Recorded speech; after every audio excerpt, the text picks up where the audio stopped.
Cho này giờ của chó po này, tụi này giờ bữa thường câu cây bỏ bê lại để xem mà dùng tại giò đấy nè. Cho nông này trâu nè, tụi nó chỉ tông khi sẽ bắt trâu đi chả tụi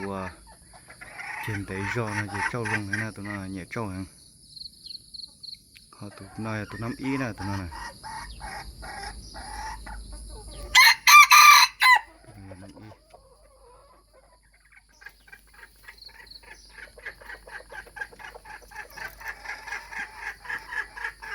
Đây thì nhẹ là nông tàu đó, tụi bò trâu rồi, dùng câu tại giò nè, trên thành cả thấy đâu.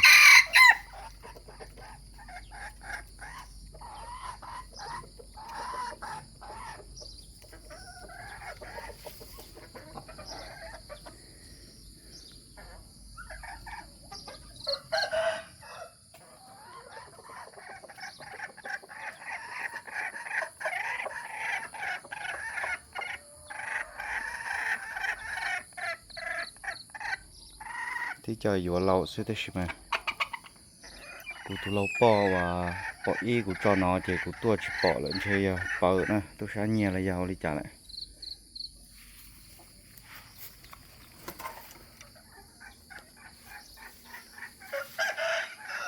lời tiêu đi tua thiên nào ta chỉ lúc chạy nó hô phá đầu rồi nó chỉ dùng đi đi nè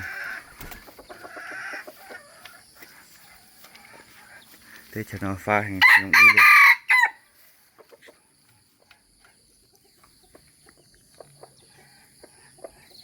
Và tôi khi nó sẽ cuối nhà mùa sau tòa dùng tòa chỉ dùng đi đi nè tôi là chúng là nào thế bao thì cái của nhau họ từ cho họ từ bao đi này nè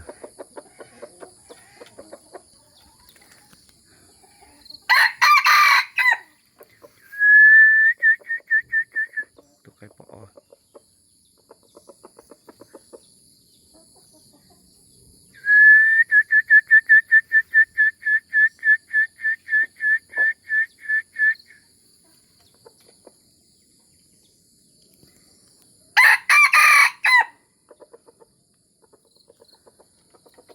tụi nó cũng đi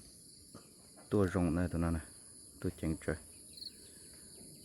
đi sẽ bắt cho chi nào thì tôi chẳng cần nào tụi cái này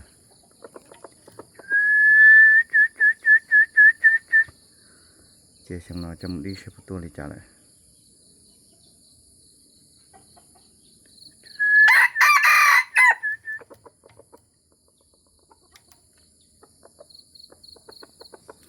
lên tiền nhẹ của cho pon tới là giờ tiền cho nó cái mò và xong nó tới nó là hụt trụ cụ nó cũng trộn tiền tới thế sốt tông giờ và sốt nó sụn chua xà chua trâu chua xà trâu chua nè sụn nó sụn chua xà chua trâu chua xà trâu chua từng tình nhẹ nó có cho